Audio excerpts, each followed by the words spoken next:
This is the Voice of Freedom.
You're listening to the Worldwide Freedom Radio Network. This is my daddy's station. I'm Pooh, classic radio like you always wished it could be. 101.1 FM, Eager.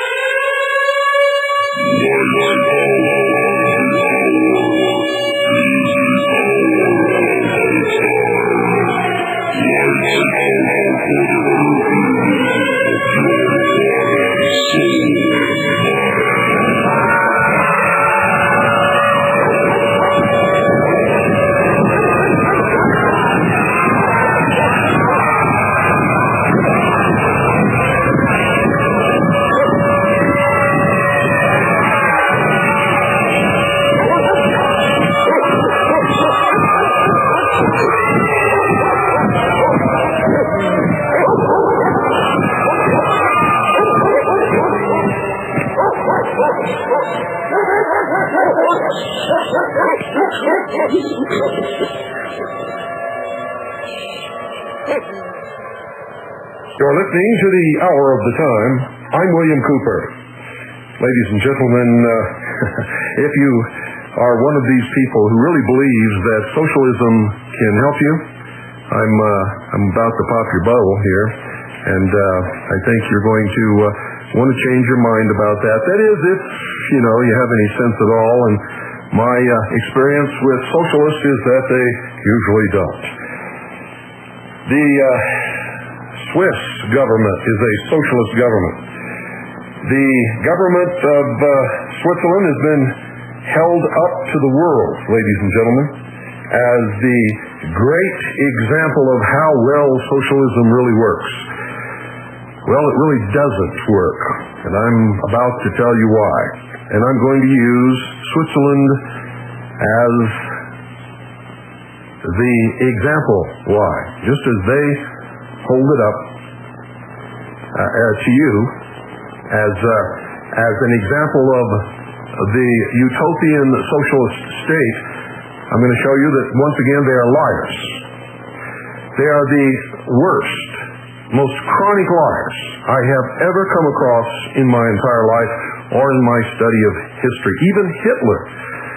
Well, you can't say that because Hitler was a socialist. Nazi means National German Workers' Socialist Party.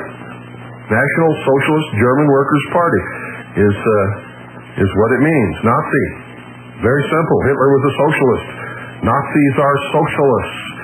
Whatever you may have been brainwashed to believe to the contrary, the truth is Nazi is socialism.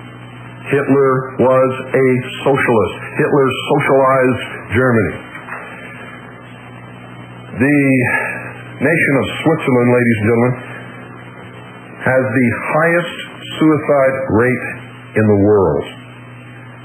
These are simple statistics that you can find anywhere. Switzerland has the highest rate of depression of any country in the world outside of what used to be known as the Soviet Union when it was at its height, when vodka was the largest selling commodity in that organization. Remember, socialism is just one step on the rung above communism. So here you have the highest suicide rate in the world, the highest rate of depression. This is the nation that the socialists hold up to you as a great example of how socialism works.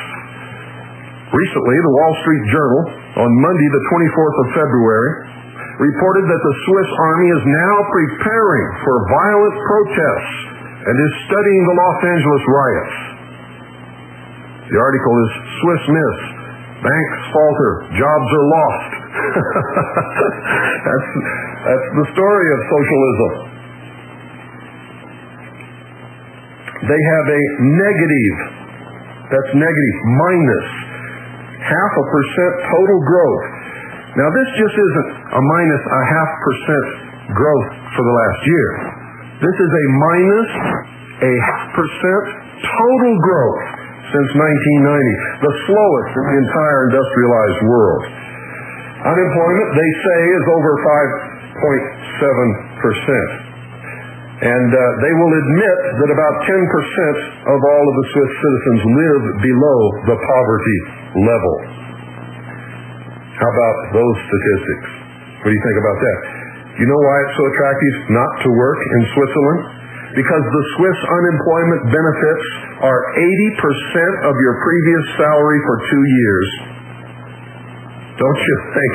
I mean, with our experience with welfare here, once people get on these measly welfare checks, and I mean they're measly, barely live on them, they get addicted to it and can't get off and won't get. Don't you think people are going to be tempted not to work if they get 80% of their salary for the last 2 years on unemployment? 2 years ago, there was a rally in Zurich protesting Swiss integration into the European Union. The government brought out riot police and water cannons. Last October, 15,000 farmers marched in Bern to protest cuts in agricultural subsidies. They were followed by 35,000 public employees protesting changes in work rules. Oh boy. And they say that Switzerland is the great example for socialists to follow. Well, the Swiss Army believes that there's going to be serious civil unrest in Switzerland. And they're trying to get the army into domestic policing. And it's just another example of a worldwide trend to merge civilian police and the military functions. Now, what kind of a clash do you think that's going to be? Because in Switzerland, everybody is required to own and possess, maintain, and keep weapons and ammunition in every home. So if they do have civil unrest and they bring the military out against the citizens, you'll obviously see a serious war there. In any case,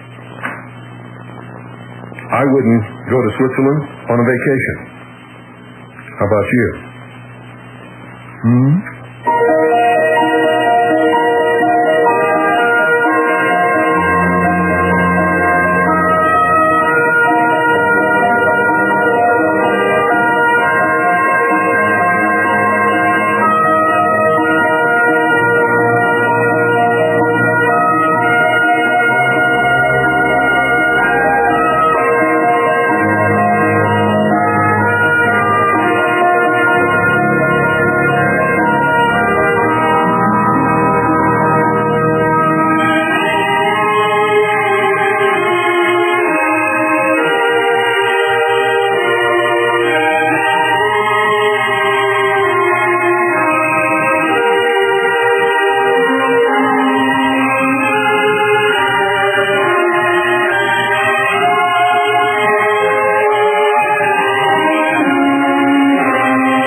Well, folks, let's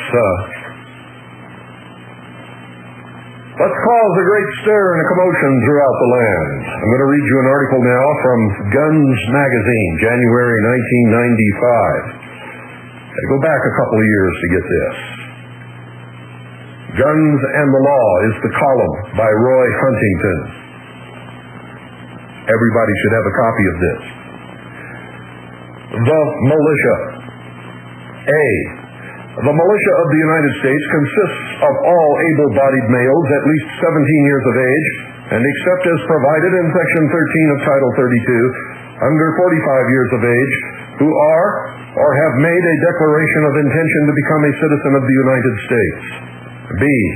The classes of the militia are 1. The organized militia, which consists of National Guard and the Naval Militia, and 2. The unorganized militia, which consists of members of the militia who are not members of the National Guard or of the Naval Militia. Title 10, United States Code, Section 311.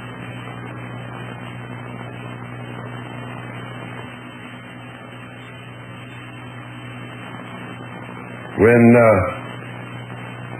the President signed into law the Omnibus Crime Bill, he said during the ceremony, quote, "It is up to you to take personal responsibility for your safety," end quote. I'm sorry? What did he just say? He takes away the very means we have to defend ourselves with one hand, then pleads he can't be responsible for our safety and to look out for ourselves with the other. It seems we have politicians who think for their own good and not for the people they represent. In fact, I know it. Since the crime bill has passed, I'm going to throw away my guns and take the locks off of all my doors and leave my keys in my cars. After all, there shouldn't be any more crime. Of course, I've also got a real deal on a bridge I have for sale in Brooklyn. Anybody interested? You can phone Connie during this broadcast. We'll make you a deal you can't refuse.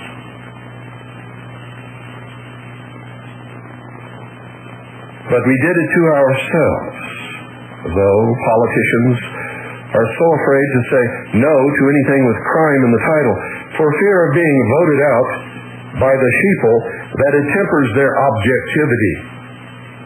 For the sheeple are so dazzled by all of the statistics that are skewed and swayed and perverted in manners that serve certain agendas.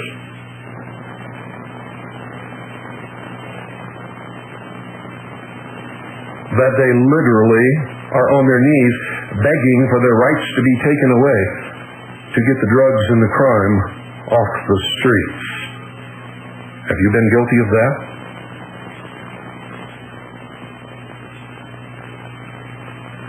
The American public has to grow up, ladies and gentlemen, and let representatives do their job. Just because propaganda for a new law says it will be tough on crime doesn't mean it is actually so. Just look at the Omnibus Crime Bill, by the way, that they passed not just last year, but every year. And each time they pass the Omnibus Crime Bill, it's going to do away with all of the crime. And then the next year, when they find out that it didn't, they want to pass another one. And they take away more and more of our rights. And it doesn't get anybody off the streets. And it certainly hasn't cut down on the use or the availability or the profit in drugs. Nor has it stopped murders in places that you're not even allowed to own guns, like Washington, D.C. and New York City, which, by the way, have the highest crime rates in the entire free world.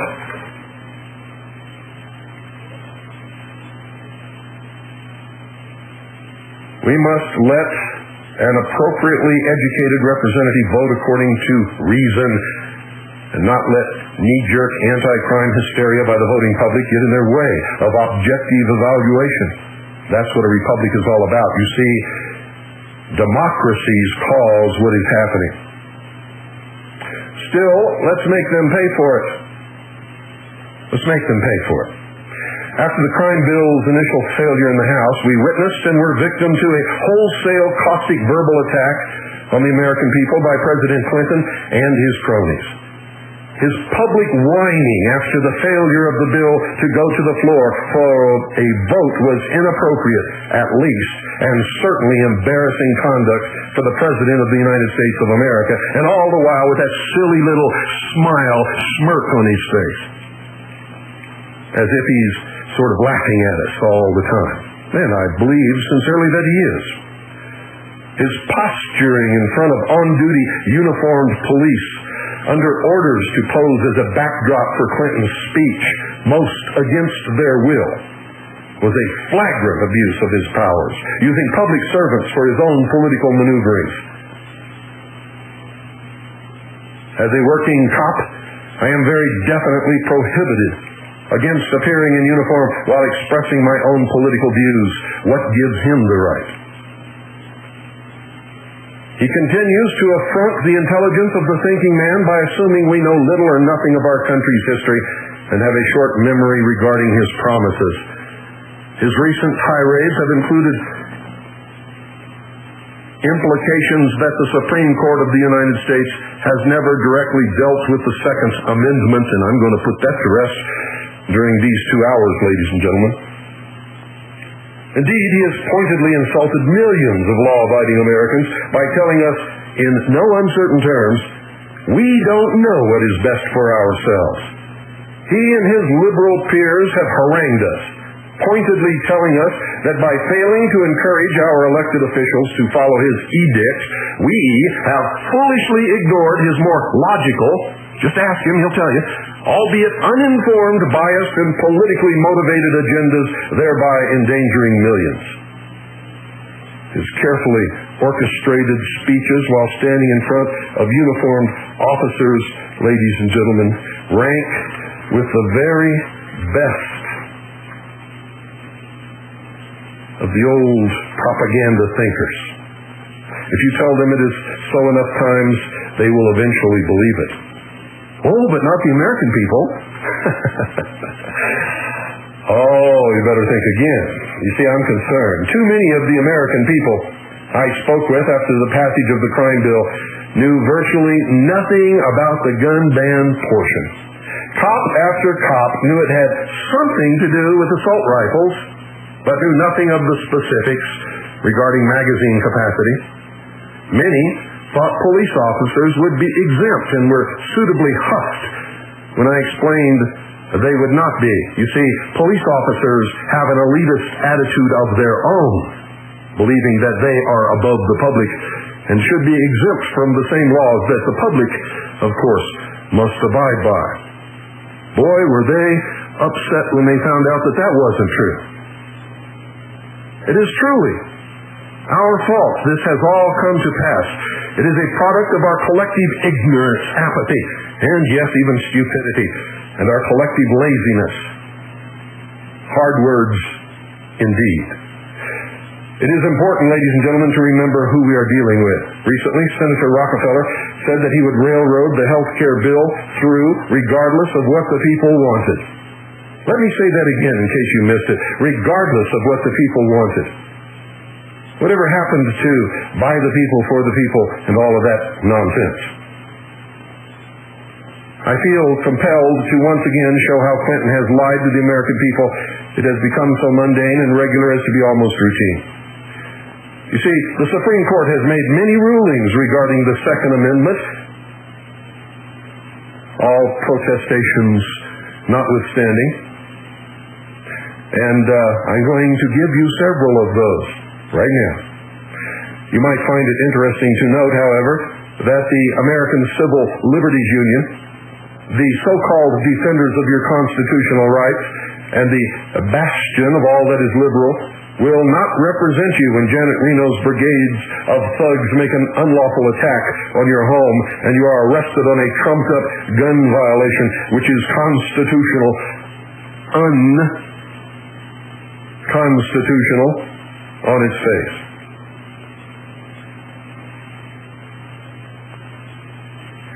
I'm afraid the ACLU has arbitrarily decided the Second Amendment is null and void and not for today's world.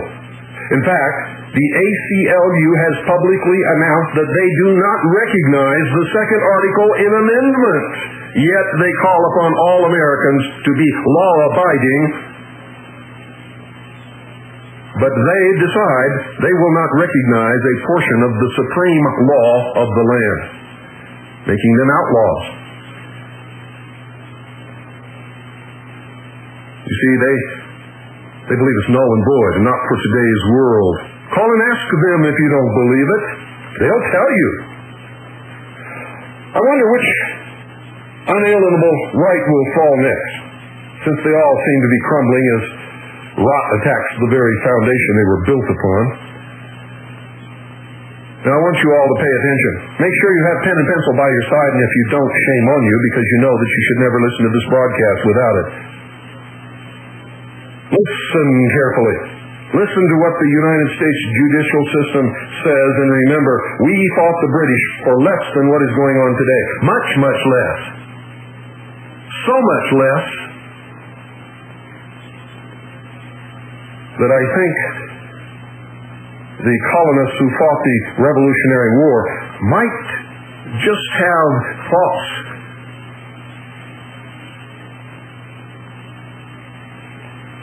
about our courage, questions about cowardice and such things like that. 1865 Presser versus Illinois. All citizens capable of bearing arms constitute the reserve militia, and the states cannot prohibit the people from keeping and bearing arms so as to disable the people from performing the militia duty to the general government. End quote. Let me read that again, you blithering bleeders. As you know that I'm not talking to all of you. If it makes you mad that I call you sheeple, then I'm talking directly to you because I've hit a nerve. And you know it's true, or you wouldn't be upset about it. Any more than I would be upset walking down the street when somebody yells, "Stop, robber!" Because I know I didn't rob anybody. 1865 Presser versus Illinois. Quote, all citizens capable of bearing arms constitute the reserve militia, and the states cannot prohibit the people from keeping and bearing arms so as to disable the people from performing the militia duty to the general government, end quote. 1876, United States versus Cruikshank. Quote, the court said the people's right to bear arms, like the rights of assembly and petition, existed long before the Constitution and is not in any manner dependent upon that instrument for its existence, end quote. And I've told you that many times. The Constitution itself recognizes the militia as a pre-existing force. 1939, United States versus Miller. The court said, quote, the militia is comprised of all able-bodied males, adding that ordinarily when called, these men were expected to appear bearing arms supplied by themselves and of a kind in common use at the time. It also said that since there was no evidence that a sawed-off shotgun is an appropriate militia or military weapon, there is no constitutional right to possess such an instrument. The implication was clear that arms appropriate for the military are protected by the Second Amendment. These are the very firearms scheduled to be banned in the crime bill, and have been. 1990, United States versus Verdugo Urquidez. Quote, the term, the people, as explicitly used in the Second Amendment and elsewhere in the Constitution and Bill of Rights, is a term chosen by the Founding Fathers to mean all individuals who make up our national community, end quote. You see, these anti-gun people are lying, puke-faced pigs. Chronic liars. Everything that drips out of their mouth is a lie. 1943, Murdoch versus Pennsylvania. Quote, in a First Amendment case on religion and press, but important to the taxing and licensing of privately owned firearms, The court said that the power to impose a license fee on a constitutional right amounts to prior restraint and the power to restrict or deny the right. The court ruled it unconstitutional to require a license tax for exercise of a right guaranteed by the federal Constitution. The court called the license fee a flat tax and said a tax laid specifically on the exercise of these freedoms would be unconstitutional. End quote. And this is almost exactly what brought that first showdown at Lexington and Concord. I leave you with this little reminder from 1855, which has been upheld many times over in courts in our country. South versus Maryland.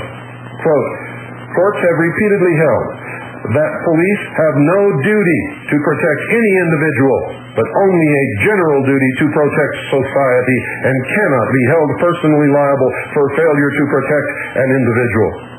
See also Warren versus District of Columbia, 1981. And even if they wanted to, in many cases they couldn't. For a recent poll showed that approximately 50 to 60% of all calls for police help were not answered for over an hour. Clearly, each individual must assume responsibility for his own protection, along with the implications regarding the rights of ownership of the means to do so. If they tell us they can't, won't, and don't have to protect us, then take away the very means for us to take care of ourselves, it seems to me that it leaves us at their mercy. Do you really want to be at their mercy? Do you? I doubt, seriously, that you do.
Now I'm going to read you the testimony of David Koppel to the Fumo Committee, Tuesday, February the 25th, 1997, at 8:56 p.m. I'm sorry, that's wrong. That's when I received this. I'm going to read the testimony to the Fumo Committee of David Koppel, folks, which occurred September the 8th, 1994. Boy, as soon as I read that date, I knew it was wrong. He testified to the Pennsylvania legislature, to the Select Committee investigating the use of automatic and semi-automatic firearms in Philadelphia. David B. Koppel is the research director of the Independence Institute, Golden, Colorado. He is also an associate policy analyst for the Cato Institute, Washington, D.C. And I'm going to read this verbatim with no interjections unless I tell you that I'm going to interject something. Quote, "Thank you for the opportunity to testify. I am David B. Koppel, an associate policy analyst with the Cato Institute, a free market think tank in Washington, D.C. I am also the author of the book, The Samurai, the Mountie, and the Cowboy. Should America adopt the gun controls of other democracies? The book was chosen as the Book of the Year by the American Society of Criminology's Division of International Criminology. Within the United States, there are few success stories available for gun control advocates. The areas with the most gun controls, such as New York City, which has severe gun licensing, or Washington, D.C., handgun prohibition, a ban on keeping an assembled long gun for self-defense, in other words, you can't own a gun, are also the areas with the most gun crime. While it is true that New York, Washington, Chicago, and other gun control centers would probably be dangerous places with or without gun controls, these restrictive jurisdictions are rarely looked to as models by anyone who does not live there. Accordingly, the American gun prohibition movement, including the medical researchers and physicians who support gun prohibition, often extol the virtues of other democratic nations such as Canada, Great Britain, or Japan. Those countries have strict gun control laws and little gun crime, argue the prohibitionists. If the United States adopted similar policies, the United States would enjoy a similar low rate of gun crime. To many advocates of restrictive firearms laws, the necessity of imitating foreign-style gun control laws is painfully obvious. But surprisingly, there has been little research into how these foreign gun laws work, if they work at all. Even gun prohibition advocates are rarely able to provide more than a paragraph or two of generalized assertions about gun laws in any particular country. So do foreign gun laws work, and would they work if imported into the United States? This was the question I set out to answer as I began research for my book, The Samurai, the Mountie, and the Cowboy, Should America Adopt the Gun Controls of Other Democracies, printed by Prometheus in Buffalo in 1992. After examining in depth the gun control policies of Japan, Britain, Canada, Australia, New Zealand, Jamaica, and Switzerland, and the gun culture in the United States, it became clear that the foreign gun control situation is much more complex than American gun control advocates have assumed. Among the foreign countries, there is no particular correlation between the severity of gun control and the prevalence of gun crime. Indeed, of the nations studied, the two that are by far the safest have diametrically opposite gun control policies.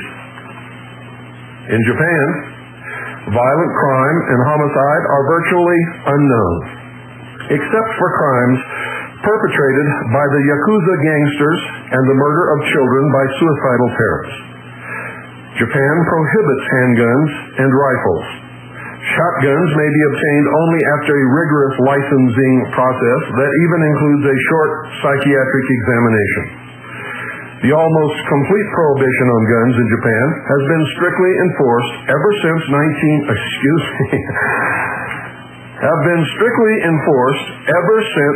1588. That's right, 1588, when the military dictator Hideyoshi announced the, quote, sword hunt, end quote, and confiscated all firearms and swords from the peasantry. Hideyoshi's decree perceptively observed that, quote, the possession of unnecessary implements makes difficult the collection of taxes and tends to foment uprising, end quote.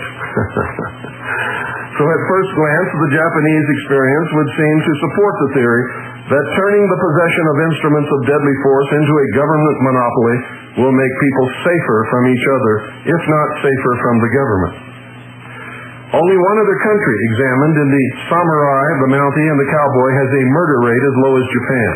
That country is Switzerland, where gun control laws are also strict, but in a rather different way. You see, every Swiss male aged 20 to 50 is strictly required to spend several weeks a year in military training.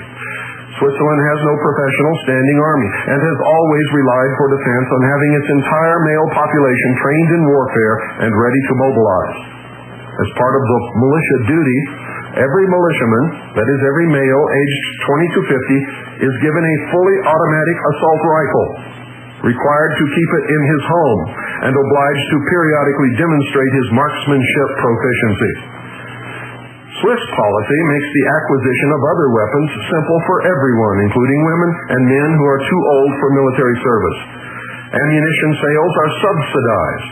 3,000 shooting ranges flourish in a nation two-thirds the size of West Virginia. Many long guns may be bought with no restrictions at all, whereas federal United States law requires all gun purchases to be registered at the point of sale. Most handguns and some rifles require a simple permit to purchase, which is given freely to any adult who is not a criminal, alcoholic, or otherwise disqualified. Even anti-tank weapons, howitzers, anti-aircraft guns, and cannons may be purchased with a readily and easily obtained license. Firearms, shooting competitions, and survival training pervade Swiss life in a way that would startle many suburban Americans who see guns mainly on television. And yet, for all the machine guns and other weapons in Switzerland, the country is as safe as Japan and significantly safer than countries with much more restrictive gun control laws such as Great Britain or Australia. What Japan and Switzerland have in common, and what is conspicuously absent in most of the metropolitan United States, is a very strong family structure, tightly knit communities, stable residential patterns, and good relationships across generational lines. The crucial variable is not the presence of firearms, but the degree to which young people are successfully socialized into non-criminal responsible behavior patterns.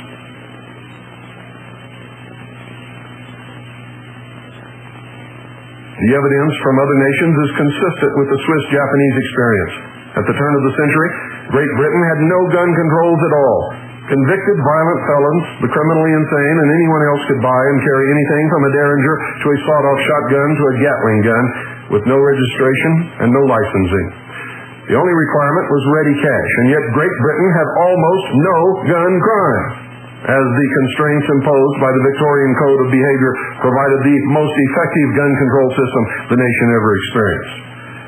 As the 20th century has progressed, laws in Britain have grown increasingly severe, so that only about 4% of households today legally own guns, and those households are subject to arbitrary inspections by a police force with the announced goal of eliminating civilian gun ownership. And while Britain remains generally safer than the United States, violent crime and gun crime have skyrocketed compared to earlier decades. While Britain, in the name of public safety, has abolished or drastically constricted many rights that Americans take for granted, including the right to bear arms, the right to a criminal jury trial, the right to grand jury indictment, the right to a criminal jury trial, the right to a criminal defendant to confront his accuser, and, by the most recent government proposal, the right to silence. The concentration of ever greater power in the hands of the government has proven a poor antidote for the steady decline in the socialization of children into responsible behavior by the community. Although American gun prohibition advocates appear to endorse every foreign gun control law they encounter, there was only one gun law in the countries. Let me read that again so there's no confusion. Although American gun prohibition advocates appear to endorse every foreign gun control law they encounter, there was only one gun law in the countries studied in the samurai whose enactment led to any statistically noticeable drop in gun crime. In contrast, many of the foreign gun laws were associated with significant reductions in the gun suicide rate, although the evidence also suggests that the substitution of other methods of suicide wiped out any statistically perceptible net savings of lives.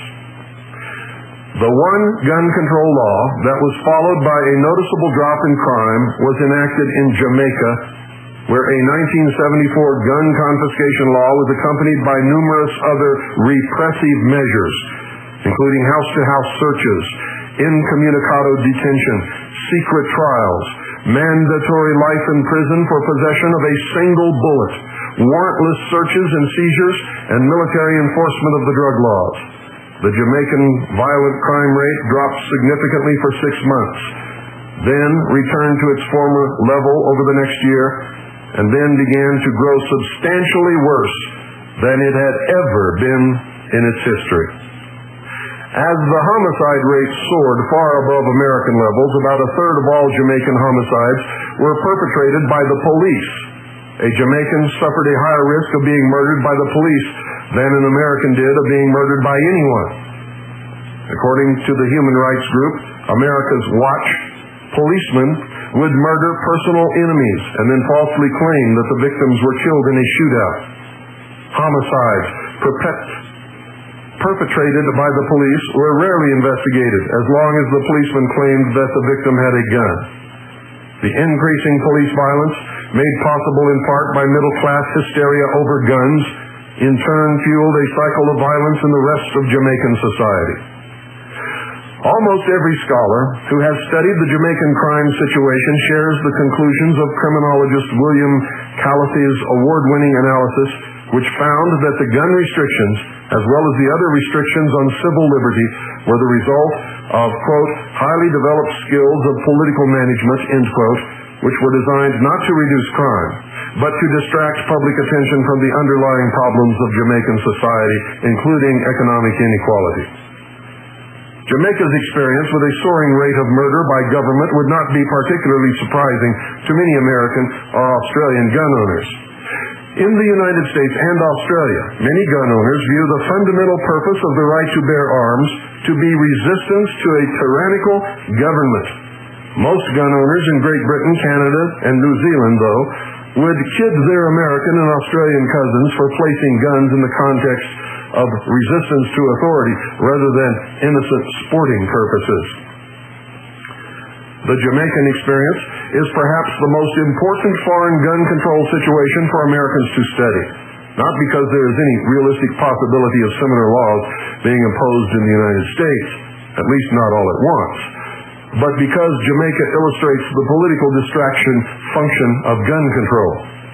Politicians in Great Britain and Canada have successfully used gun control to turn attention away from proposals to reinstatement of the death penalty after highly publicized shootings. While many tepid supporters of American gun control acknowledge that gun control may not accomplish much, they hope that it might accomplish a little, and reason that since gun control can't hurt, it is worth trying even for minimal gains. Gun control opponents counter that gun control kills because at least sometimes it deprives innocent persons of the ability to protect themselves. While such an objection may be a relatively potent response to the stated goal of Handgun Control Incorporated Chair Sarah Brady, the prohibition of the ownership of any firearm for self-defense, the objection is less relevant to lesser gun control proposals which have a smaller impact on self-defense. The more immediate risk of so many gun control proposals in the United States is their political distraction function.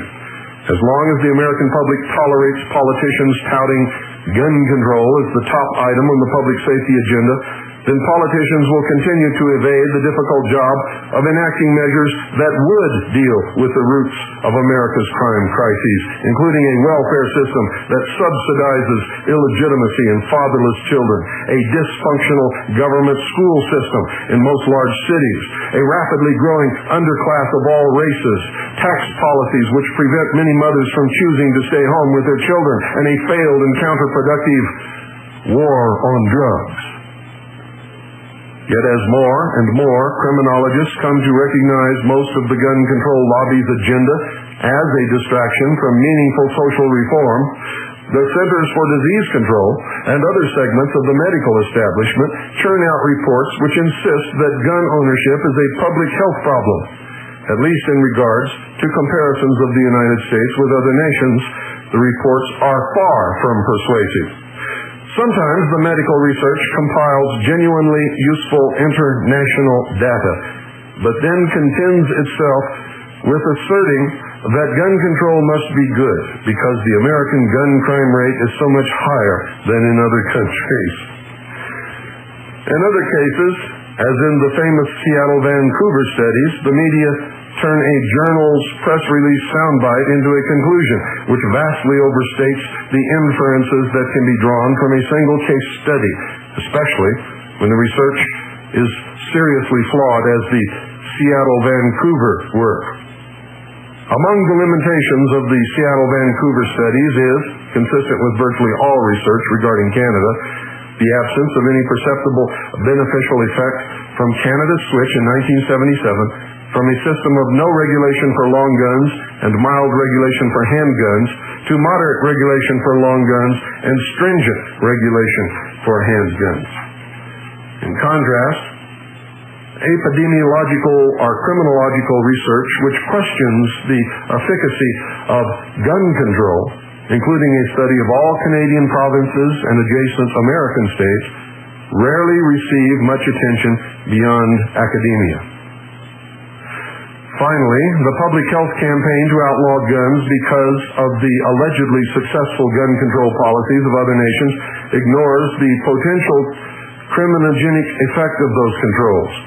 American rates for crimes that usually involve guns, such as murder, and crimes that rarely involve guns, such as rape, are both far higher than the rates in most democratic nations.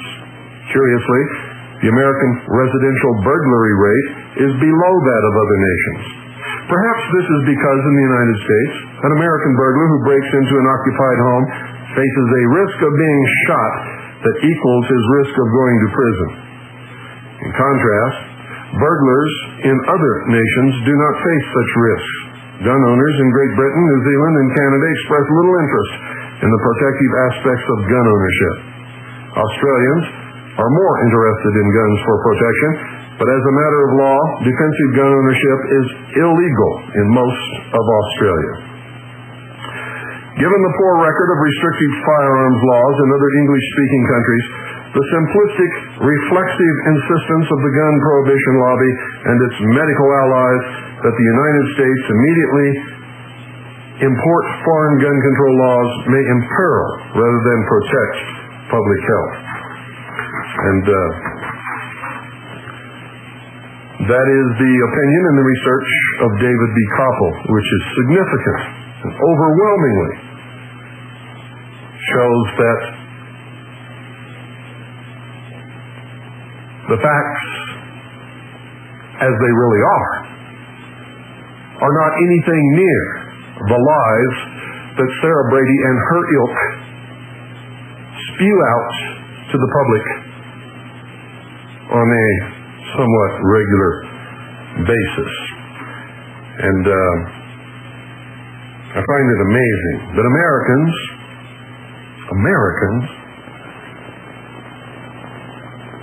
whose nation was founded by such geniuses, who had built up safeguards in every way that they could to protect us from any kind of tyranny, and who had done it because they had observed the tyranny that occurred on a routine basis in Europe, would even begin to embrace the flawed statistics and the outright lies of the anti-gun lobby, of Handgun Control Incorporated, of rabid socialists like Sarah Brady.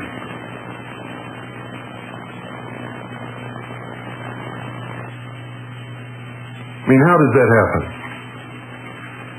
How does it happen when we can see that cities that have completely outlawed gun ownership at all within the 10-mile square area of Washington, D.C., there are more murders and more gun-related crimes than in any place else in the country.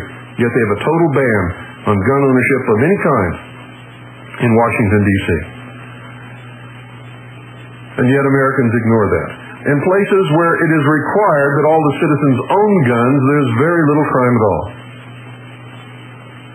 Why? Because every criminal knows that they're taking a great risk of being shot if they try to rape a woman who's carrying a gun, or break into a house where guns are owned, or mug someone who is carrying a gun, or try to steal the car of someone who carries a gun in their car. That's why. And every year, thousands of lives are saved by responsible gun-owning citizens who use their weapon in self-defense or in the defense of others. Yet you never see those statistics, but they're readily available. I've read them to you on the air here. Instead, you're given phony statistics that when you check them are not even true. Such as the most recent that 186,000 felons were prevented from buying firearms by the Brady Bill. It is an outright lie. And research has shown that most of those were turned away by mistake.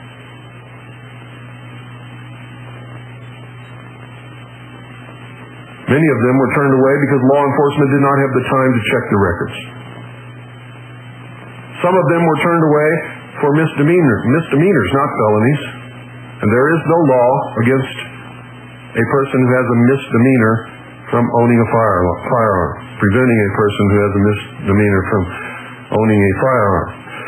If there was, they wouldn't have to worry about gun control. Most of America would already be stripped of their firearms because most Americans sometime in their life have committed a misdemeanor. A traffic ticket, ladies and gentlemen, is a misdemeanor.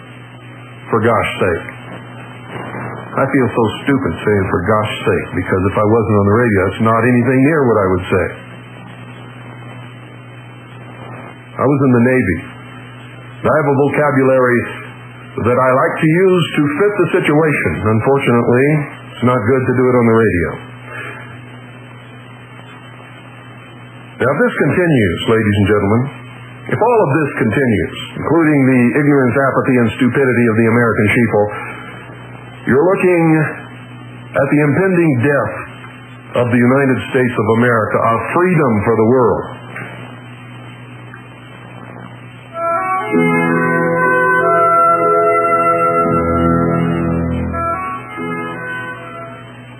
And,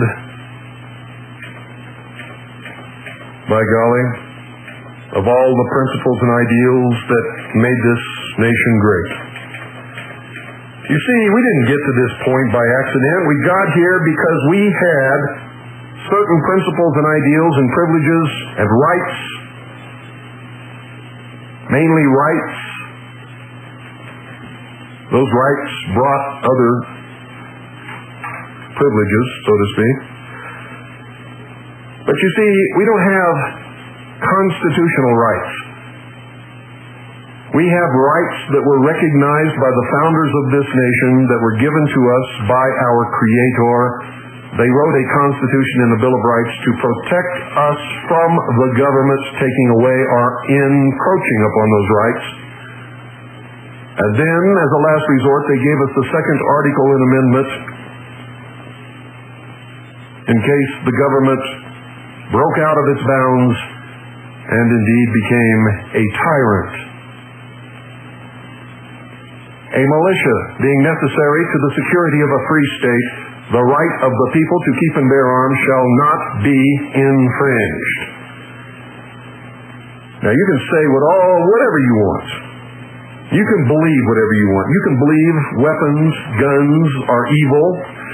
You can believe that we should do away with them. You can believe that none of us should have the right to carry them, but I'm going to tell you right now, until you rip the Constitution and the Bill of Rights into a billion pieces and fling them into the wind, you cannot enact any constitutional law restricting the right of the people to keep and bear arms in any manner without breaking the law yourself, for that is the supreme law of the land. Unless you want to preside over the funeral of this great nation.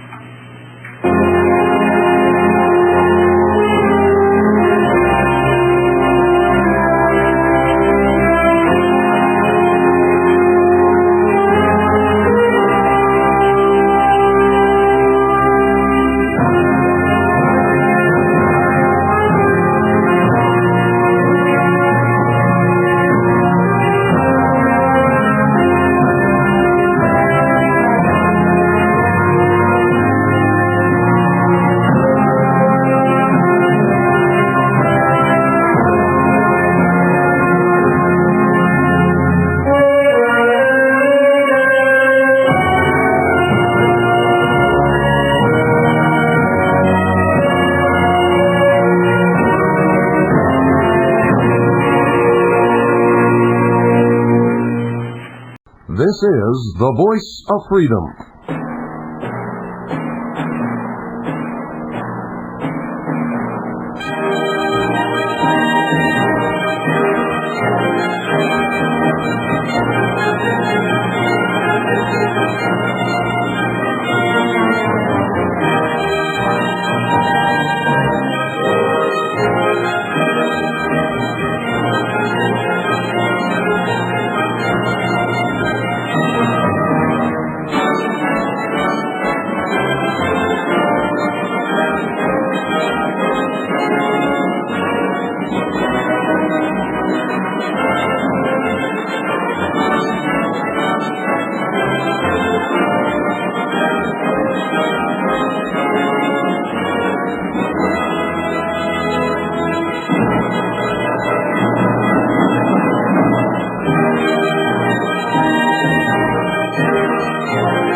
You're listening to the Worldwide Freedom Radio Network.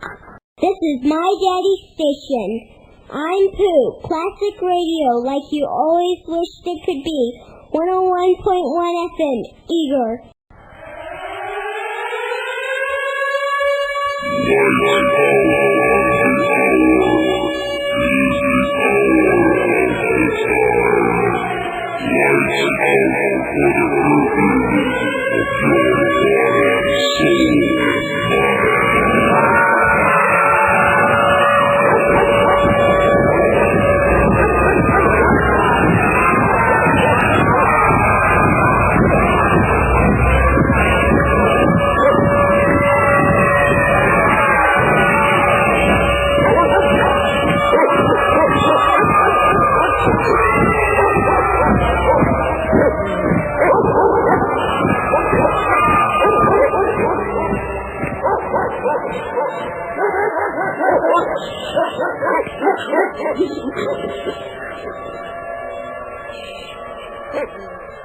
Welcome, folks, to the second hour of the time. I don't know how I got a second hour to an hour, but I did. This broadcast used to be 1 hour long, and I did that for, 4.5 years. And then we decided to do this network, and I decided to go with 2 hours of programming, and it's working out so far sort of okay. But we're not going to change the name of the broadcast because it fits. This is the hour of the time. And that introduction is a warning. Because unless we awaken enough of the sheeple and turn things around, that's what you're going to hear in the streets of America. Sirens, dogs barking, and the tromp, tromp, tromp of the Nazi jackbooted thugs that many Americans have already heard. Not just marching through the streets, but in their living rooms. Ripping their homes apart, destroying their lives, as we march closer and closer to the to the non-existent New World Order. Oh, it just amazes me when some ignorant person who thinks because they haven't done any research and haven't seen anything about it that it doesn't exist. What fools these mortals be. Oh yes, if you are between the ages of 17 and 45, you are a member of the militia, whether you want to be or not. Whether you want to be or not, you are a member of the militia. You are required to keep a weapon and enough ammunition to fight a battle, if you have to. And if you are honorably discharged or retired from any of the branches of the armed forces of the United States of America, you are a member of the militia until age 65, at which time you may elect to bow out. Or if you are still in good health and wish to remain, you may do so. That's the law, ladies and gentlemen. It is the law. It's not something I made up. Ted Koppel never read it, that's for sure. None of the talking heads, the mindless robots of the communist news networks have ever read it, don't know anything about it, have not studied the history of this nation. They are tools of the communist socialist machine, the Illuminist hierarchy that is destroying this nation. Intentionally, it is no accident. And you had better wake up. You had better learn your responsibilities. You'd better learn what the truth is instead of listening and believing all of the lies. And then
ladies and gentlemen, that was the recruiting bugle. There is a militia in your area that is recruiting constantly. Seek out and join a militia. Seek out and join a militia. If you cannot find a militia in your area, study the law and form your own militia. And be ready to defend our rights, our constitutions of our states, the Constitution for the United States of America, and to restore constitutional Republican government, because there will become a day, ladies and gentlemen, when they will come against us in earnest to enslave us in a world totalitarian socialist, what they call utopian government. And unless you like that sort of thing, you'd better get ready to oppose it by every means possible, including the force of arms. Now, I know you don't like to hear that, but it is nevertheless the truth. And if you spend your life trying to duck the truth, walking on the fence pole, you're going to be probably obliterated by both sides, or you will turn out to be one of the endless lines of refugees on some road somewhere, or a starving beggar in a ditch. And you don't want that to happen. You see, if you're not prepared for what is coming, you will be caught bereft of any support, any food, any clothing, any shelter. Now, I'm talking dead serious to you now, ladies and gentlemen. You see, once all of this starts, and it will start, I can assure you, not brought about by any patriots or any militia, I can assure you of that also. But once it starts, all traffic on major interstates and on rail lines will halt.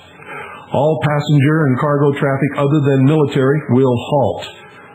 Within 3 days, all of the food and water and stores in your local grocery stores will be gone.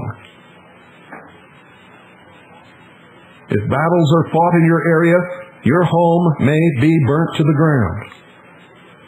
If you are suspected of aiding or harboring militiamen, your home will be burnt to the ground, you will be arrested, you will be hauled away, and nobody knows what will happen to you.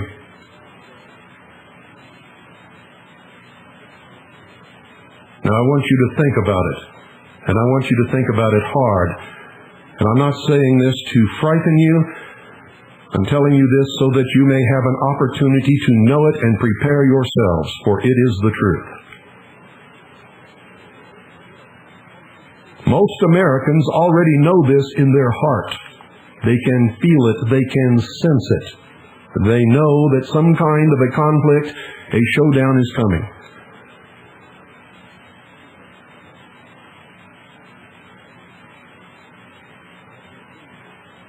And I can assure you that if the socialists cling to the tactics of their history, it is not far off.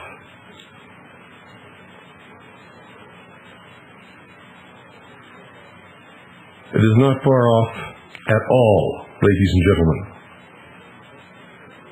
And so you must prepare. One of the ways of preparing is to make sure that you have on hand real money. For in such a societal breakdown, no one, and I mean no one, will accept that funny money that you have in your pocket. If you don't have something that people can recognize instantly as being real money, or unless you have something of value to trade, you will lose your ability to acquire what you need. Nobody's going to want your VCR, folks. Nobody's going to want your television set because there's not going to be any electricity in most places of the country. Not because the militia shuts it off, but because the government will shut it off.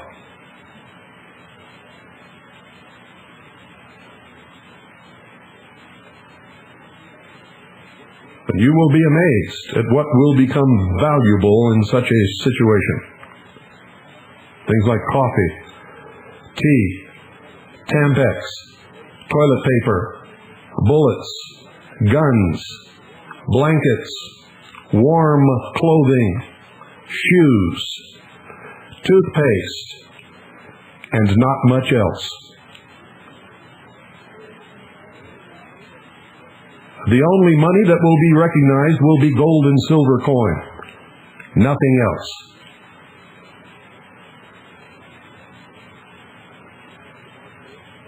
You can add to the barter list such things as gasoline, diesel fuel, lanterns. Beyond those things, ladies and gentlemen, you'd be hard-pressed to find anything that anybody's going to need or want. And so you had better prepare yourselves accordingly. On Tuesday, January 7th, the 105th Congress convened on Capitol Hill, and soon thereafter the anti-gun crowd renewed their assault on our rights. This is going to be a banner year for the socialists. If they have their way, most of our rights will disappear within the next 2 years. Those that we have left, that is. Their goal is to usher in the New World Order by the year 2000. Prepare to watch the sunset and know that we have prepared our children for the dawn. This is the symbology of the initiates of the mystery religion of Babylon that are destroying this country, which tells us that William Jefferson Clinton is a highly degreed adept because he speaks the language.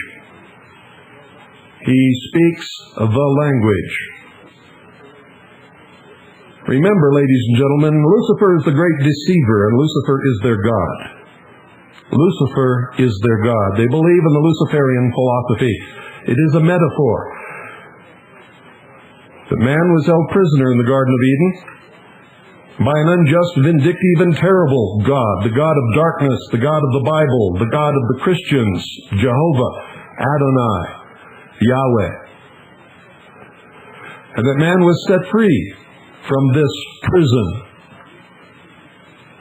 by Lucifer through his agent Satan, and many say the two are exactly the same, and I tend to believe that.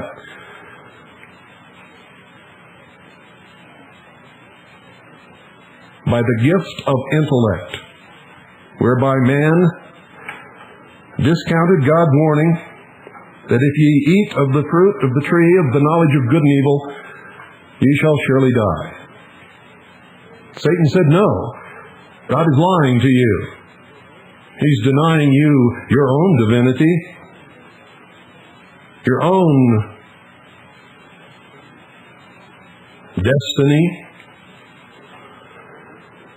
For if you should eat of the fruit of the tree of the knowledge of good and evil, ye shall become as gods. They have since interpreted it to mean they shall become God. And they have twisted everything and turned it all around, upside down and backwards. Where dark is now light and light is now dark. The God of the Bible is now an evil, dark, unjust, vindictive God. And Lucifer is the Savior of the world. Lucifer, whom they say in all of their writings is the bright and morning star. They say that that's what the Bible says. And ladies and gentlemen, if you understand the esoteric language, and remember I have told you this before on many occasions, that the Bible is written in two languages, one exoteric and one esoteric. Every priest knows this.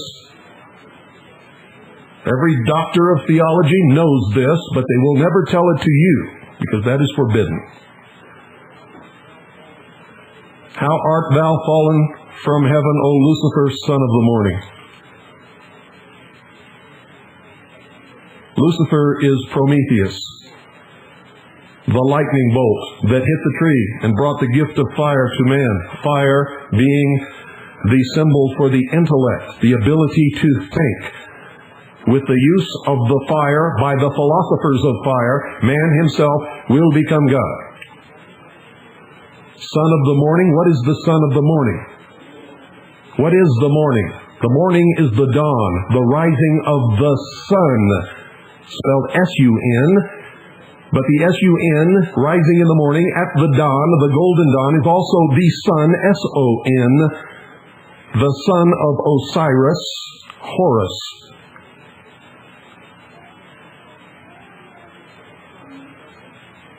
The sun, spelled S-U-N, is the bright and morning star.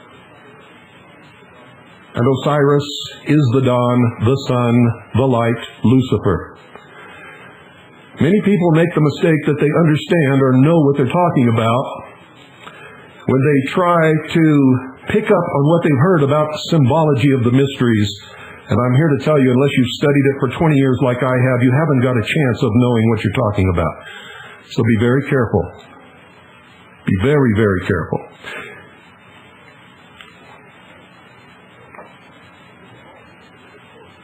Now, this is all twisted, of course. And you could get a better idea of exactly what they're talking about if you read the interview conducted by Richard Noon in the book called 5-5-2000 is the name of the book by Richard Noon, N-O-O-N-E, in which he conducts an interview with one of the highest adepts of the mystery religion of Babylon. His name is Tom Valentine.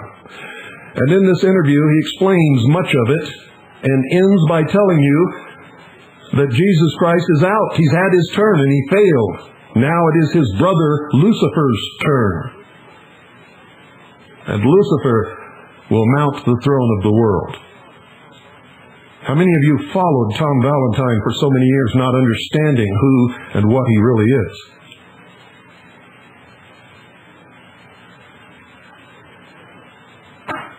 I hope you wake up, ladies and gentlemen. It is still not too late. But if you remain in that deep slumber for which you are famous, will not only be too late, it will be all over. Is that what you want? I don't think so. For some reason, I just don't think that's what you want. If you do want it, I am certain in my heart that you have been deceived.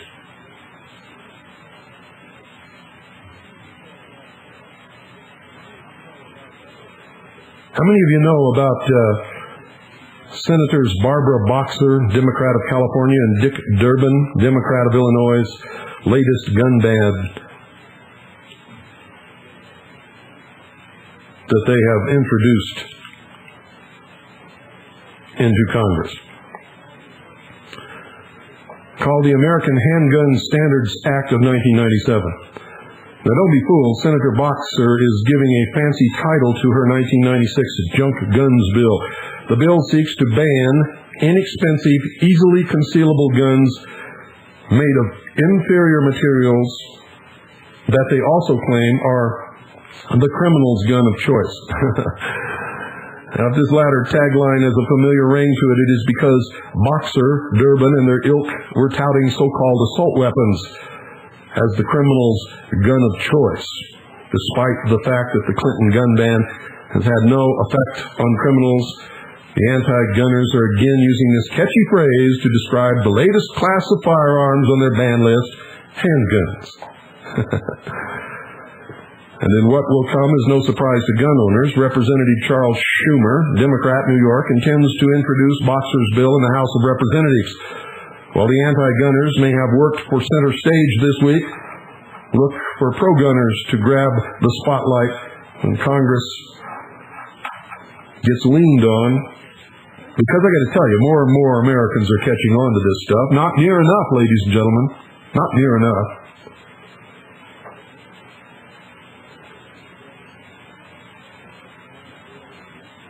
There has been a bill introduced by Representative Cliff Stearns for a national right to carry.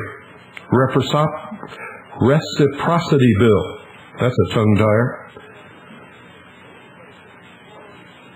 Now let me tell you something. As long as the states insist that you can't carry a gun, or to carry a gun you have to have a concealed carry permit, or whatever it is that they're restricting you to that you're going along with that's unconstitutional on its face to begin with, that you should never allow.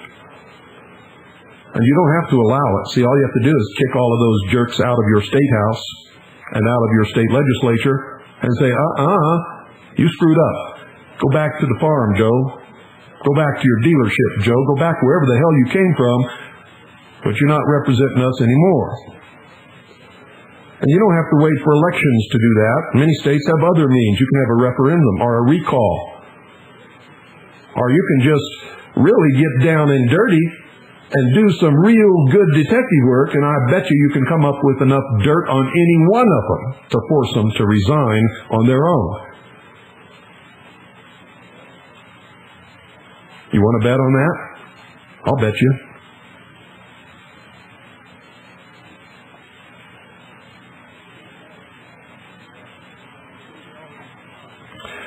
You see, we already have the right to carry, to keep and bear arms. It's in the Constitution. It's known in the second article in amendment. And the Supreme Court, in ruling after ruling after ruling, has upheld the right of the people to keep and bear arms. They put a militia bent on it in some of these cases. But if you're between 17 and 45, what do you care? You're a member of the militia. Well, what do you care? You should care because it applies to all citizens. You see, people, the word people in the Constitution and in the Bill of Rights has been interpreted in every single instance to mean every single citizen, bar none, by every court in the land except where it says people in the second article in amendment. You see, but that can't be, because in the law, unless otherwise specified in the law, if it means one thing in one clause of the Constitution or in one article, it means the same in every other article and every other clause. That's the way the law works. If it didn't work that way, then one judge in Illinois could say that it means one thing, another judge in Kentucky could say that it meant something entirely different, and another judge in Washington, D.C. could make up his own meaning for it, that it only means water guns, or rubber band guns, or little guns that fire harmless foam rubber pellets. Or one judge could say it means atomic weapons. Couldn't he?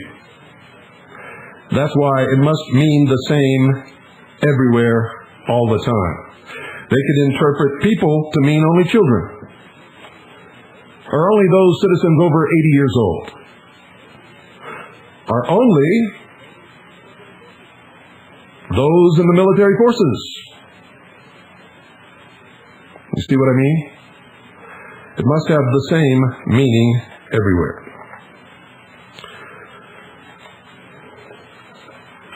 And everyone must recognize what that meaning is,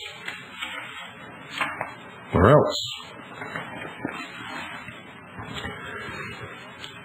If we don't all understand what we're talking about, you have what is known as chaos. And isn't that really what they're aiming for? Chaos.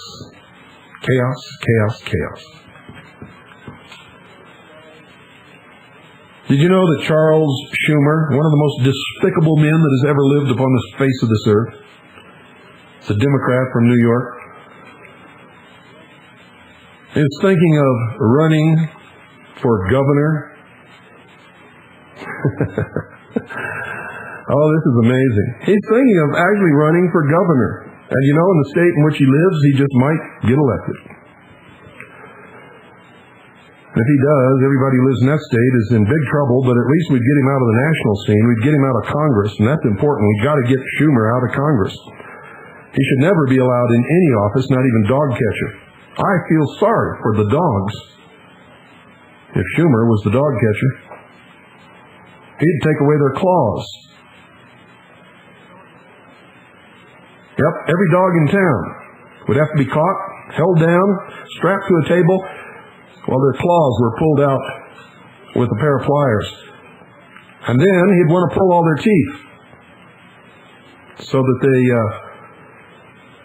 wouldn't be able to defend themselves or harm anybody. That's the way Schumer thinks. Schumer is one of the biggest liars that's ever lived on the face of this earth. He is slimy, as a matter of fact. Like, have you ever boiled okra? Well, that's Charles Schumer. Boil some okra on the stove, and then reach in and try to pick up one of those okra pods. If you can pick it up, they're so slimy you probably won't be able to, but pick it up. That's Charles Schumer. Slimy. He's not scum, ladies and gentlemen, he's sludge. Scum floats to the top, sludge stays on the bottom. Sludge is where all the rotting and stinking and crap takes place. That's Representative Charles Schumer. Schumer has been involved in every attack against legitimate, law-abiding, gun-owning citizens in this country. He has viciously attacked patriots and militias, spouting lie after lie after lie after lie. He blamed militias for the downing of TWA Flight 800, and nobody knows to this day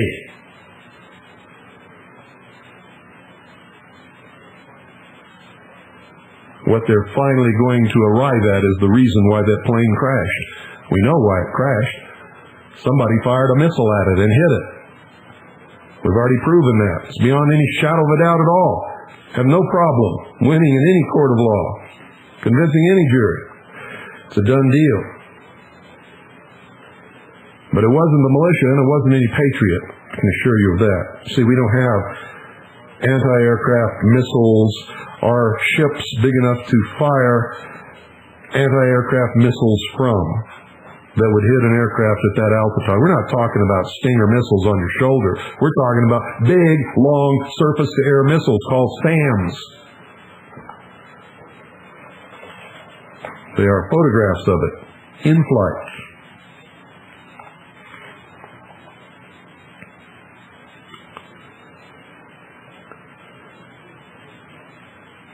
AT&T says it does not take a position on gun control one way or the other.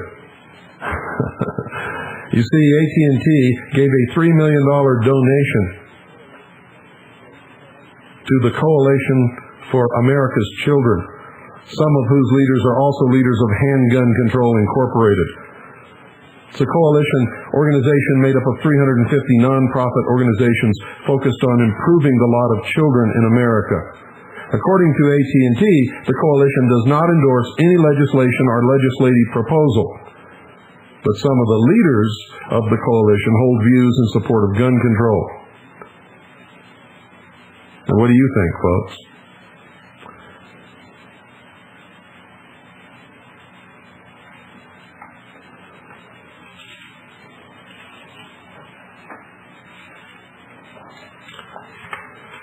Well, I know what I think. I think a little music is in order.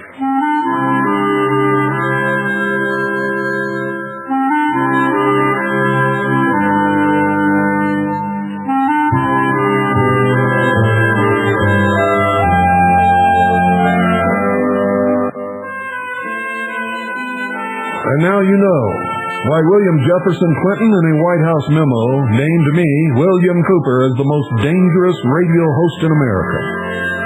Because I tell you the truth. A lot of the truth I tell you is what you're already thinking, but haven't got the guts to vocalize.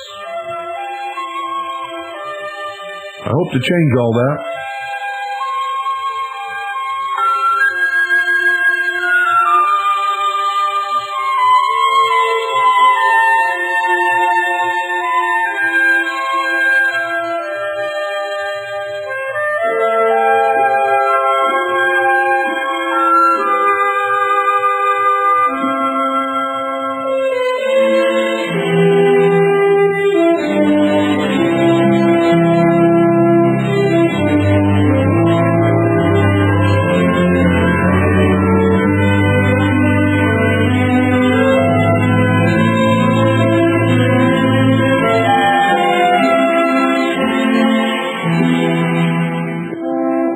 Swiss America Trading at 1-800-289-2646, folks. Ask for a copy of the latest newsletter. Tell them that you're a steady listener to the Hour of the Time with William Cooper, and you'll get red carpet treatment, I guarantee it. Also, thank them for sponsoring this broadcast, for without their sponsorship, you probably would never hear it. While you're at it, ask how you can get your hands on some real money, gold and silver coin. The only thing that might save you in the coming conflict. And it is coming. 1-800-289-2646. 1-800-289-2646. Or, if it's easier to remember, 1-800-BUY-COIN. How many of you knew that the United Nations, built on United States soil in New York, in New York City, as a matter of fact, how many of you knew that the United Nations has built a huge statue on its grounds, a huge, tremendous, big statue of a pistol with a knot tied in the barrel? Yes, this is the United Nations, ladies and gentlemen. Do you think they're advertising gun control to Afghanistan with this statue in New York City? No, not at all.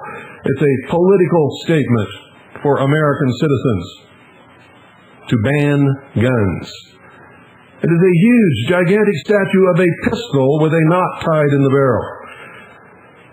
The United Nations is the heart and soul of the New World Order, one world government. It's already a done deal, and I've proven that to you with documentation on this broadcast. It's not a supposition, it's not a proposition, it's not illusion, it's not imagination, it's a fact. They just haven't told you about it.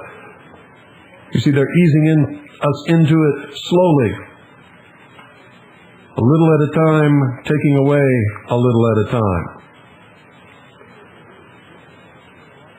How many of you really believe that the National Rifle Association is on your side, fighting in your favor to keep and bear arms. Well, if you do, you're sadly mistaken. You see, in all of its history, the National Rifle Association has claimed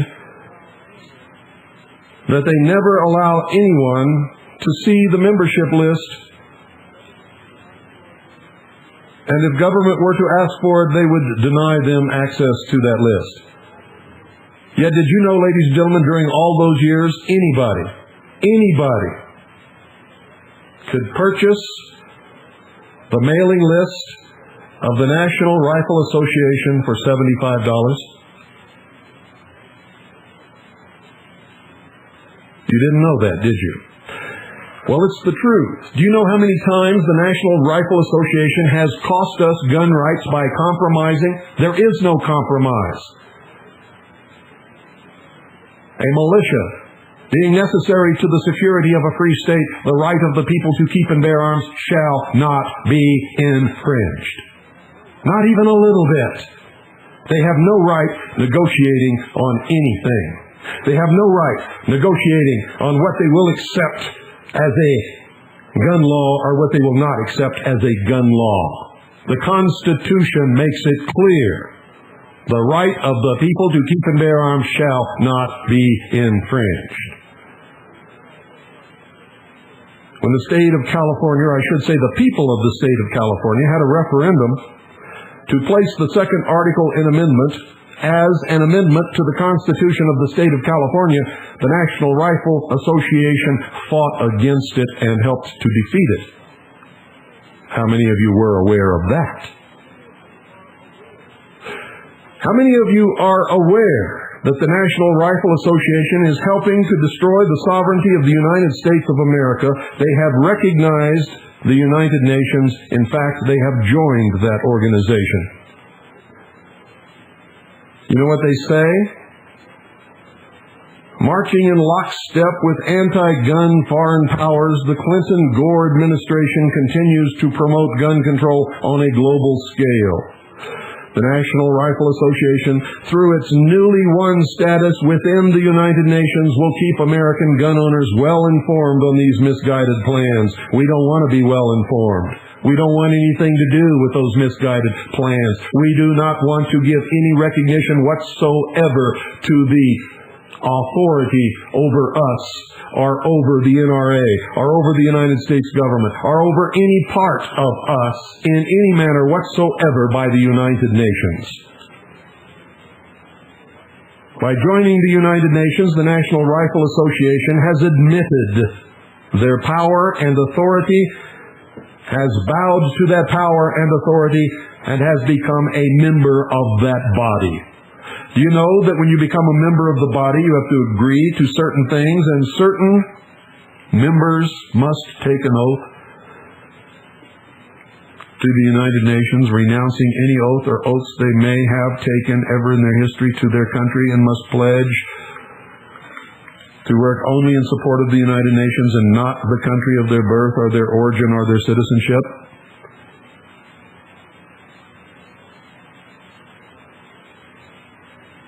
Did you know that? If you don't believe it, write the State Department to Madeleine Albright. Ask for a copy of the oath that she took while she was the representative for the United States to the United Nations. Or write to the current representative, whom I don't know who that is right now. We may not even have one right now. I don't know. I haven't really paid attention to that.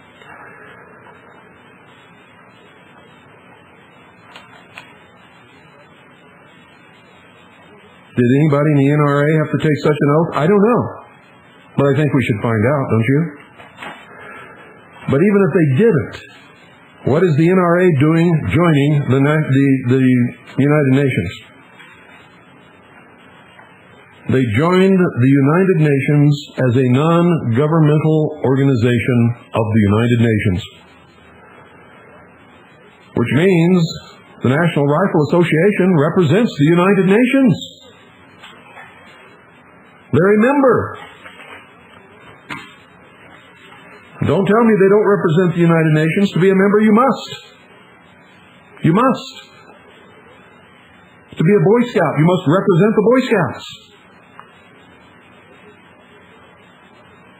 If you're a member of the Chamber of Commerce, you represent the Chamber of Commerce. Don't tell me they don't. Because I'll tell you, you're full of crap up to your ears again.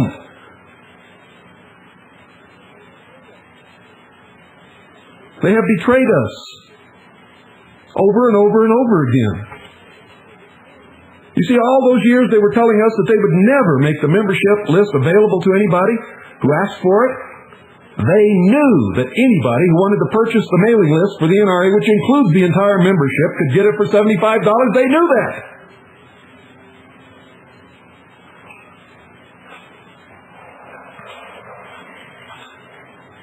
Now you know it. Now we all know it. Everybody knows it. What do you think about it? You think it's just a fluke? We should ignore it?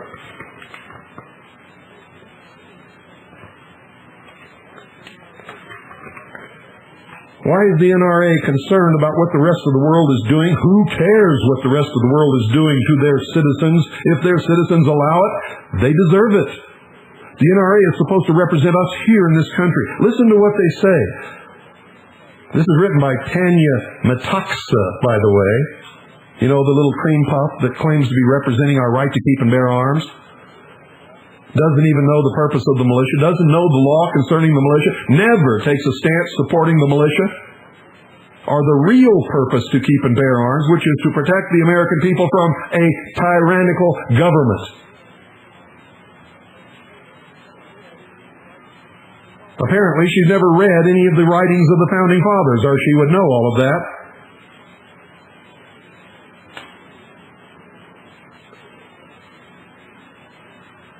But this little cutesy tootsie, listen to this.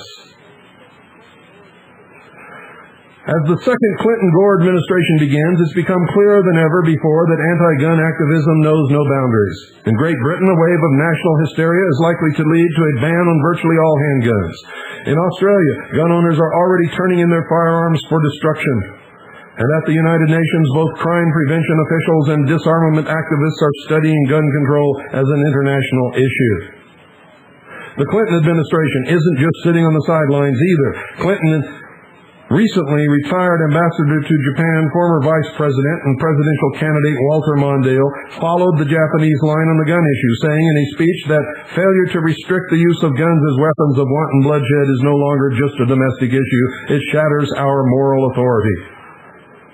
Meanwhile, Clinton's trade representatives continue to push for more countries to follow Russia's lead in signing voluntary restraint agreements, blocking the export of their firearms to the U.S. What's NRA doing to stop the world anti-gun agenda? To represent the unique freedom of the American gun owner, to champion our national birthright of firearms ownership, and to keep NRA members informed of UN activities. NRA sought and won approval from the United Nations as an accredited non-governmental organization. Unlike the Congress or your state legislature, where you as an individual have the opportunity to visit legislators, attend hearings, and watch floor debates, only governments and accredited non-governmental organizations have the ability to observe many UN activities and give their input to same. Who cares? If the United Nations passes a resolution tomorrow that all Americans will turn in their guns, I'm not going to turn my gun in, are you? And do you think they're going to listen to the NRA?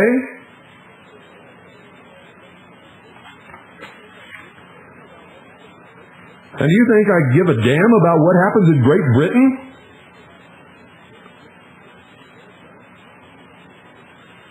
To their guns? No. I don't. Never have and never will. Those people have a right to determine their own future. It's none of my business. And what we do here in this country is none of theirs. And what we do in this country is certainly none of the business of the United Nations.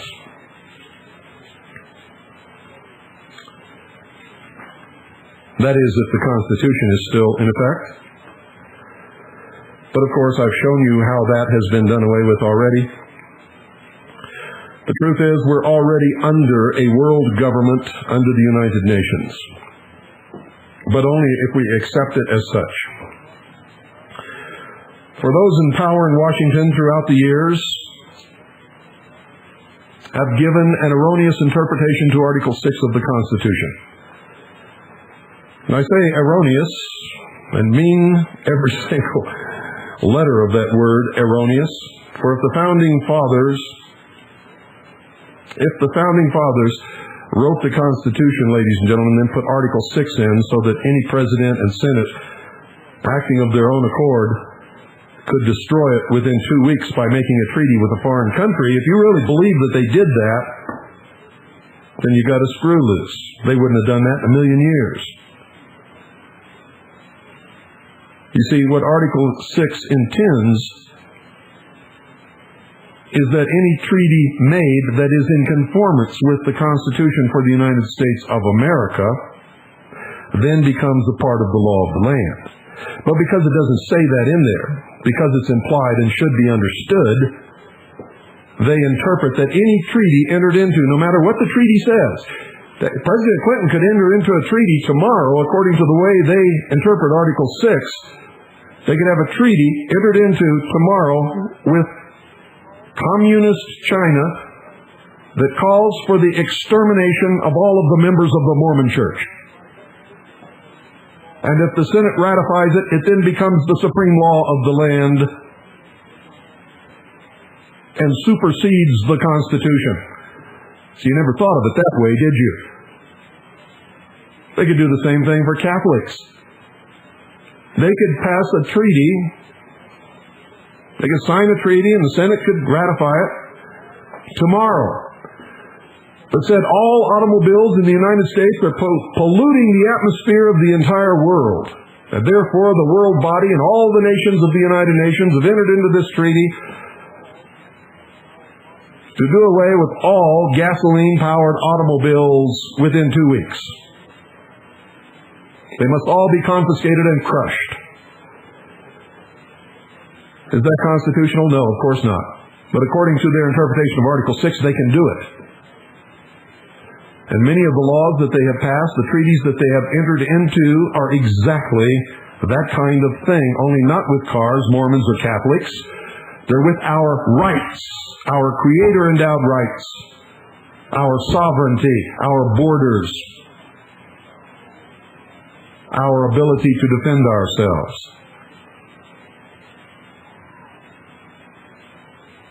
You see, we are deep into it.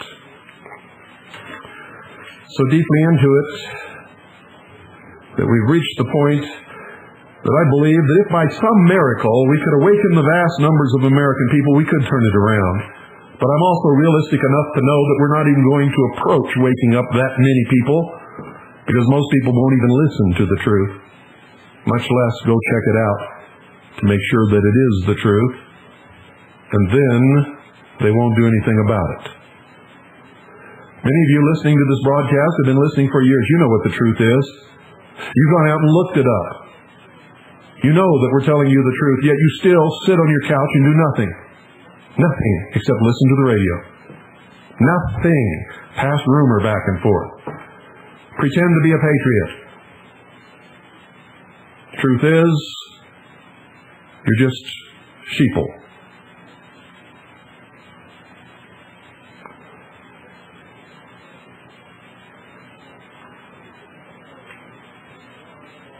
Some people justify they do by saying, well, I went along with this because it's the lesser of two evils. The lesser of two evils is still evil. A vote for evil is a vote for evil. Whether it's lesser or greater, it is evil.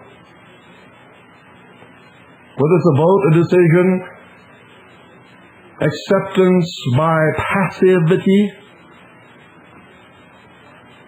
You see, you can disagree, dislike, hate something, be totally against it, but if you never open your mouth and say anything, you have accepted it because you have been passive. The basis of all law is that if you do not claim your rights and defend them to the death, you are not entitled to any rights.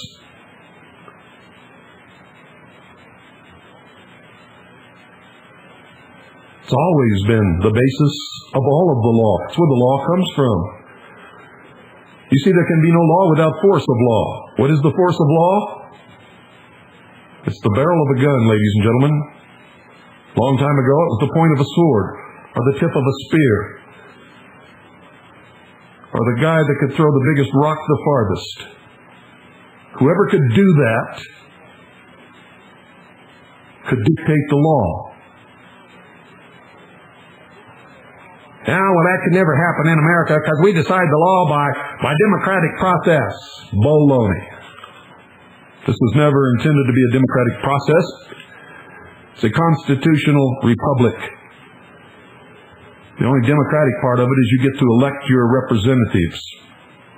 You were never supposed to be able to elect the senators. They were supposed to be appointed by the legislature of the states.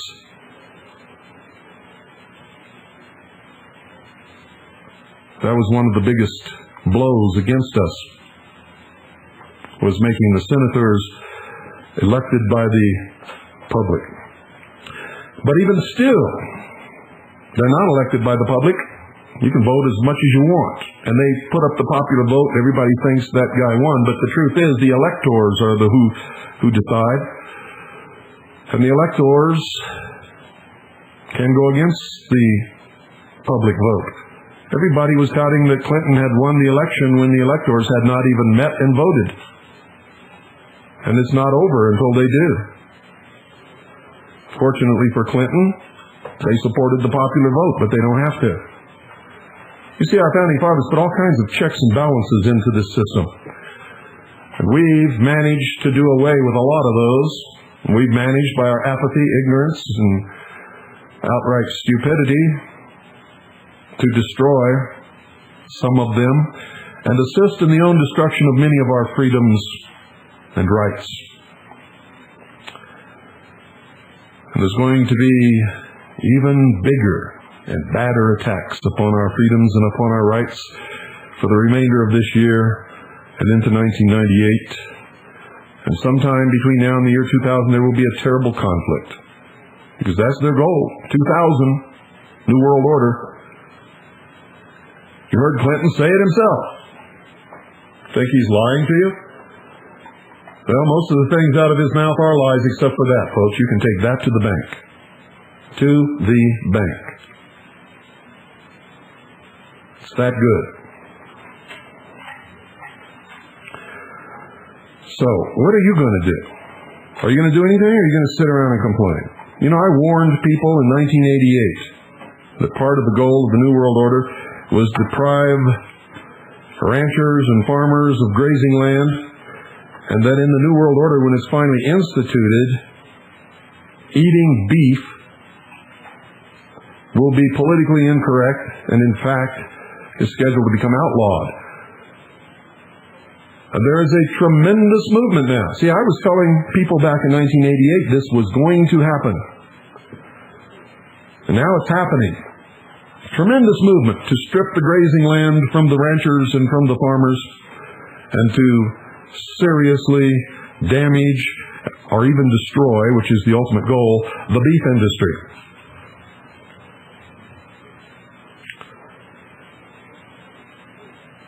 And a lot of ranchers and farmers have been seriously injured by what has gone on.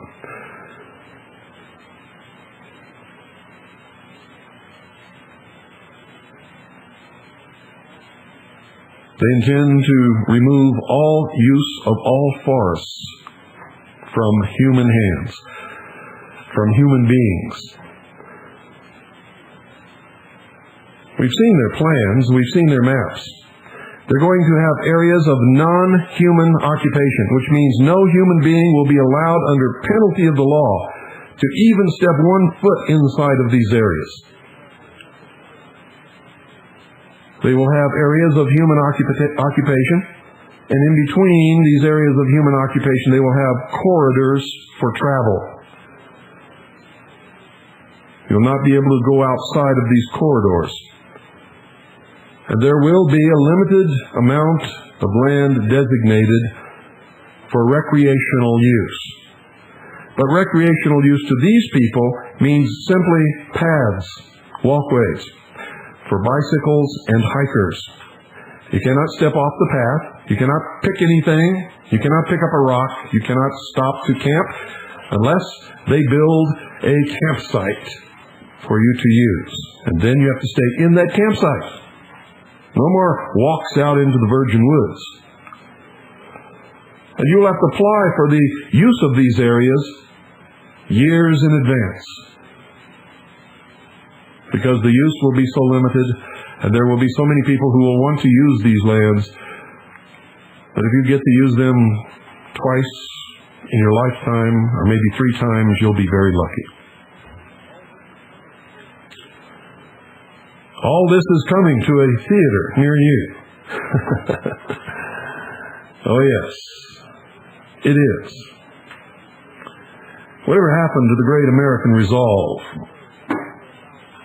Used to be Americans knew who they were, what they were about, what we believed in, what we cared about.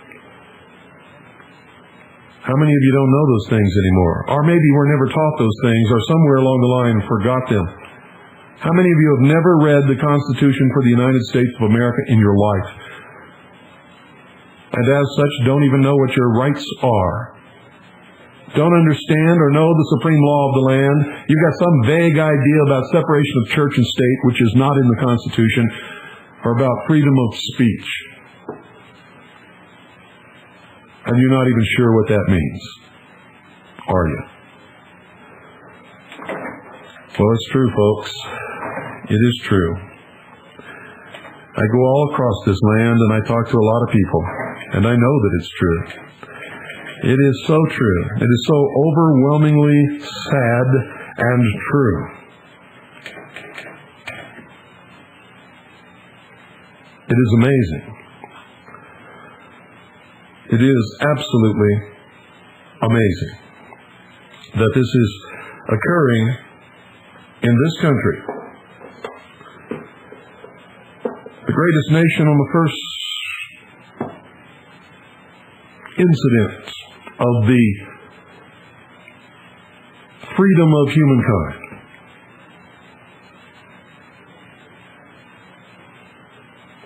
They built the greatest nation in the history of the world. Good night, and God bless each and every single one of you, and may God in His infinite mercy save this republic.